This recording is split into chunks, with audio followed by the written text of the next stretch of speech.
Bonjour à tous. La bourse de Paris commence la semaine dans le vert, dans le sillage de Wall Street et des places asiatiques. Le secteur bancaire sera très surveillé aujourd'hui après les résultats favorables des tests de résistance. À suivre aujourd'hui les valeurs bancaires BNP Paribas, Crédit Agricole ou encore Société Générale qui viennent de passer avec succès les fameux tests de résistance. EADS, selon la Tribune, le programme du futur long courrier à 350 d'Airbus aurait pris du retard de 12 à 18 mois. Et puis enfin, on jettera un œil à GDF Suez, selon le Financial Times. Invesco, le principal actionnaire d'International Power, soutient l'offre du groupe français de prise de contrôle de sa filiale. C'est un coup dur pour Sanofi Aventis. Les autorités sanitaires américaines viennent de donner leur feu vert à la mise sur le marché d'une version générique du Lovenox.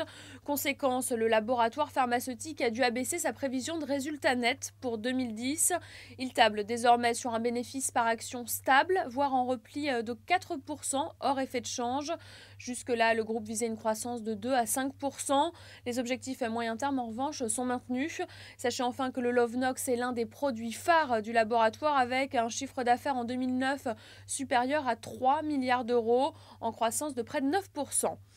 Voilà, c'est la fin de ce flash. On se retrouve à midi. On fera le point à la mi-séance.